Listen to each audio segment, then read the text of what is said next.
Accounting standard 33 यानी earning per share, ये accounting standard क्या चीज पे बात कर रहा है? तो जो अपने वो पापेश को जब डिवाइड करते हैं नंबर ऑफ इक्विटी शेयर से,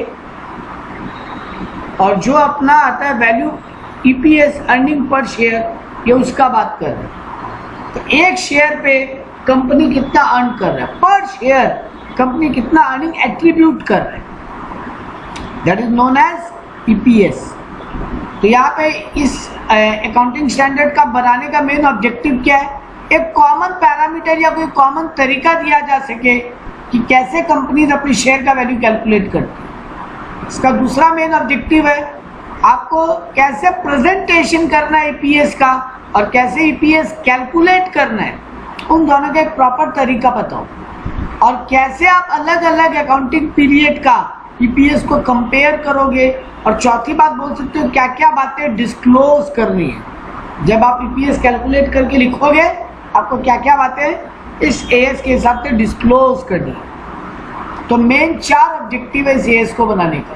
कॉमन पैरामीटर सेट करने का सब कंपनियों के लिए, कैसे डिटर्मिनेशन और कैसे प्रेजेंटेशन करना है ईपीएस का, और कैसे different period of same entity का ईपीएस को कंपेयर किया जा सकता है, और क्या क्या बातें मेनली आपको डिस्क्लोज करनी है जब आप ईपीएस कैलकुलेट करते हैं। अब होता है कुछ इंपॉर्टेंट डेफिनेशन है। पहला इंपॉर्टेंट डेफिनेशन है एंटी डाइल्यूशन या एंटी डाइल्यूटेड ईपीएस। वो ईपीएस का कैलकुलेशन जो आपका ईपीएस को या तो बढ़ा रहा है, इंक्रीज इन ईपीएस, या फिर लॉस पर शेयर को रिड्यूस करे। वो मेथड ऑफ कैलकुलेशन जो आपके ईपीएस को या तो बढ़ाए या लॉस को घटाए, जब आप अदर इंस्ट्रूमेंट्स को भी इक्विटी शेयर में कन्वर्ट कर लेते हो। कंपनियां डिबेंचर प्रेफरेंस शेयर इशू करती है जिनको आप शेयर्स में कन्वर्ट कर सकते हो बाद में। तो अगर जब वो इक्विटी शेयर या प्रेफरेंस शेयर जब वो डिबेंचर या प्रेफरेंस शेयर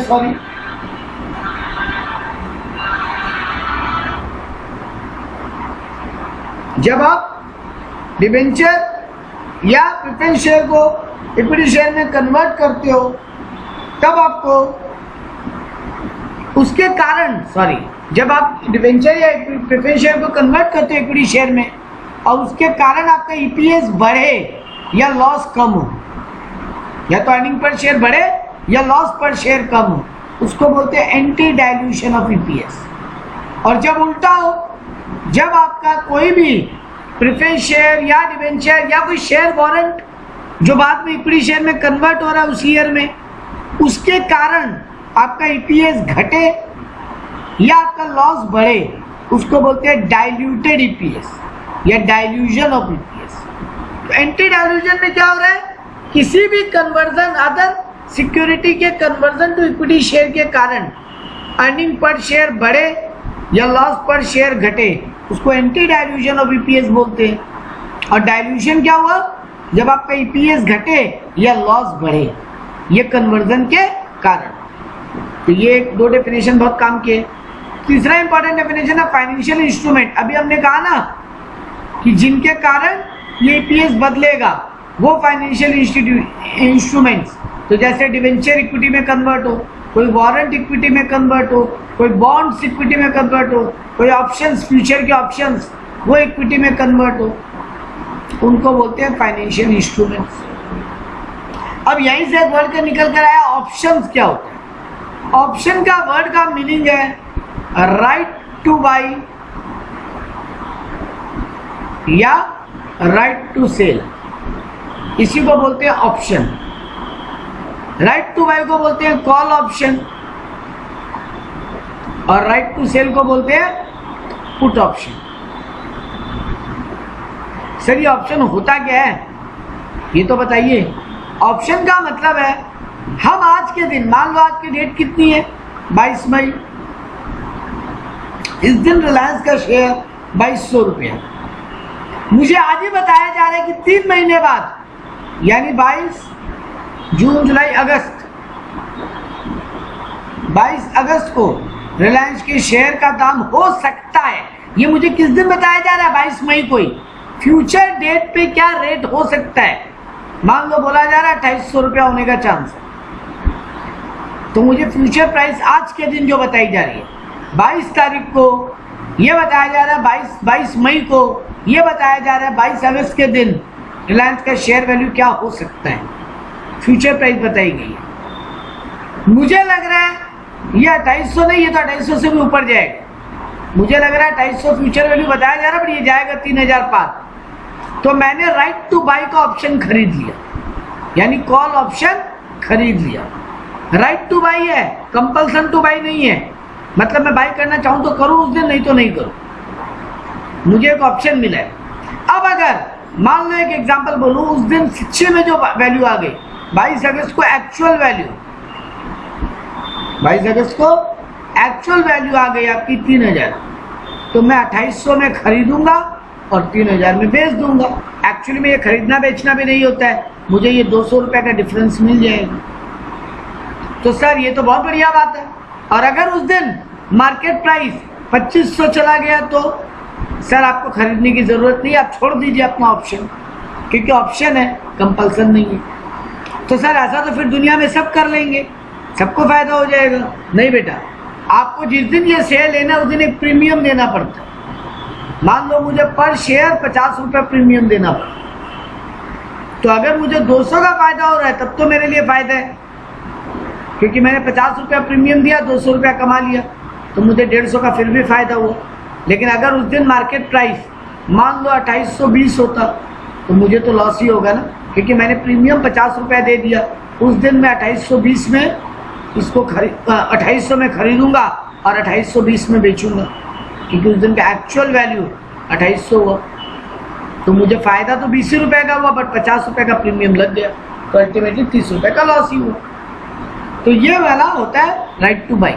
उल्टा अगर मैं राइट टू सेल खरीदता, मतलब मैं पुट ऑप्शन खरीदता, मैं क्या खरीदता, पुट ऑप्शन, तो फिर ईपीएस कैसे, तो फिर कैसे बात होती। मान लो आज के दिन 3000, आज के दिन 2200 भाव है, लेकिन मुझे कोई बोल रहा है रिलायंस का 22 अगस्त के दिन 2800 रुपये भाव होंगे। मुझे लग रहा है 2800 छोड़ो, ये तो 2500 तक जाएगा, नीचे गिरेगा, नीचे वैल्यू डाउनफॉल होगा, रिड्यूस होगा। तो मैंने कहा ठीक है, मैं राइट टू सेल का ऑप्शन खरीदता हूँ कि उस दिन मैं 2500 में खरीदूंगा और बेच दूंगा। मैं उस दिन 2500 में बेच रहा हूँ, सॉरी, उस दिन मैं 2500 में बेचूंगा, क्योंकि सॉरी गलती हो गई, उस दिन मैं 2800 में बेचूंगा और 2500 में दोबारा खरीद लूंगा। मेरा हो गया ना 300 का फायदा, क्योंकि मैंने राइट टू सेल का ऑप्शन खरीदा है। मुझे आज बताया जा रहा है 22 मई को कि 22 अगस्त के दिन इसका भाव 2800 रुपये होगा। मुझे लग रहा है 2800 नहीं है तो 2500 तक चला जाएगा नीचे गिर के, तो मैं 2800 में राइट टू सेल खरीद लिया। उस दिन एक्चुअल भाव होगा 2500, तो मैं 2800 में बेचूंगा और 2500 में बाई करके अपना 300 का प्रॉफिट बुक कर लूंगा। आज के दिन मुझे केवल ये 50 रुपये प्रीमियम देना पड़ा, तो फिर भी मेरा 250 का फायदा हो गया।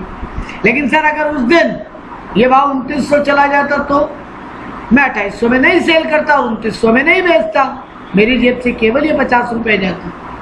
तो राइट टू बाई मतलब खरीदने का ऑप्शन फ्यूचर में, और राइट टू सेल मतलब फ्यूचर में बेचने का ऑप्शन। तो ये होता है कॉल और पुट ऑप्शन। अब सर इस एज के हिसाब से आपको कुछ बातें डिस्क्लोज करनी पड़ेगी। अच्छा, ये स्टैंडर्ड सब कंपनी पे मैंडेटरी नहीं है, ये बात ध्यान रखना। कुछ कंपनियां जिनके ऊपर ये मैंडेटरी, स्पेसिफाइड कंपनीज है। अच्छा, डिस्क्लोजर क्या क्या देना पड़ेगा, आपका बेसिक ईपीएस कितना और डाइल्यूटेड ईपीएस कितना है, अभी इस पे बात करनी है। ये बेसिक और डाइल्यूटेड ईपीएस क्या होता है, तो आपको ये डिस्क्लोज क्या करना है, पहले सुन लो। आपको डिस्क्लोज करना पड़ेगा कि आपका बेसिक ईपीएस कितना आया, आपका डाइल्यूटेड ईपीएस कितना आया। आपको ईपीएस का रिपोर्टिंग करना पड़ेगा, कैसे कैलकुलेट हुआ, जो बिजनेस आपका कंटिन्यू है उसका ईपीएस कितना आ रहा है, और इस साल आपने कोई बिजनेस बंद किया है तो जितना दिन चलाया उसके हिसाब से ईपीएस कितना आ रहा है, दोनों सेपरेटली बताना पड़ेगा। और अगर आप कंसोलिडेटेड फाइनेंशियल स्टेटमेंट भी बनाते हो, आप होल्डिंग कंपनी हो, तो आपको अपना सिंगल बैलेंस शीट पीएल तो बनाना ही है, सिंगल फाइनेंशियल स्टेटमेंट प्लस एक कंबाइंड फाइनेंशियल स्टेटमेंट भी बनाना है, होल्डिंग और सब्सिडियरी का मिला के, आपका और सब्सिडियरी का मिला के, क्योंकि आप होल्डिंग कंपनी हो। तो उन दोनों को जब मिला के बनाओगे उसका भी ईपीएस कैलकुलेट करो, और अपना स्टैंड अलोन या सिंगल बैलेंस शीट पीएल यानी फाइनेंशियल स्टेटमेंट बनाओगे, उसका भी ईपीएस कैलकुलेट करके डिस्क्लोज करो। अब आते हैं लास्ट पॉइंट पे, सर ये बेसिक और डाइल्यूटेड ईपीएस क्या है? बेसिक ईपीएस क्या है? मेरा मान लो पाफेश आया 6 लाख रुपए, मेरा ओपनिंग इक्विटी शेयर था 3 लाख, और मेरा क्लोजिंग इक्विटी शेयर आ रहा है साल के एंड में 4 लाख। मैंने दोनों को ऐड किया 7 लाख डिवाइडेड बाय 2 कर लूंगा, ये आ जाएगा 3.5 लाख। इसको बोलते हैं वेटेड एवरेज। मैं वेटेड एवरेज निकालूंगा एक्चुअली में, और डिटेल में समझो तो ऐसे, ये 3 लाख मेरा ओपनिंग था यानी पूरे 12 महीना के लिए था, 36 लाख मल्टीप्लाई कर ले रहा हूँ, वेटेड निकाल रहा हूँ। और मेरा ये जो 1 लाख शेयर बढ़ा है, ये मैंने 1 दिसंबर को इशू किया था मान लो, तो 4 महीने के लिए तो 4 लाख, तो 36 + 4 डिवाइडेड बाई 36 + 4 आएगा 40 लाख, इसको डिवाइडेड बाई 12 कर लो, जो फिगर आएगा वो होगा वेटेड एवरेज इक्विटी शेयर। अब अपने पाफेश को weighted average number of share से डिवाइड कर, weighted average number of equity share से डिवाइड कर लो, वो आ जाएगा आपका EPS, basic EPS. Sir diluted क्या होता है फिर? वो जो बॉन्ड या मैंने अभी पढ़ाया था ना डाइल्यूजन और एंटी डाइल्यूजन, तो प्रेफरेंस शेयर कन्वर्ट हुआ हो, या बॉन्ड्स कन्वर्ट हुए हो, या फिर डिबेंचर्स कन्वर्ट हुए हो इक्विटी शेयर में, उसको भी इनमें ऐड करके उसका एवरेज करके जब डिवाइड किया जाए तो उसको बोलते हैं डाइल्यूटेड ईपीएस। उसका जो ऐड करने के बाद जो एवरेज आएगा, पाफेश को जब उससे डिवाइड करें तो वो होता है डाइल्यूटेड ईपीएस। तो आपके 2 टाइप के ईपीएस निकलते हैं, बेसिक और डाइल्यूटेड। आपको एग्जाम में केवल बेसिक का सम देगा, तो आपको ओपनिंग क्लोजिंग अगर देता है खाली, तो दोनों को ऐड करके 2 कर लेना, और अगर आपको ये बताता है कब कब लिया गया है, तो उनका वेटेड एवरेज निकालना और उससे डिवाइड मारना पाफेश को। तो फॉर्मूला नॉर्मली क्या है? पाफेश divided by weighted average number of equity share. तो ये है ईपीएस का चैप्टर।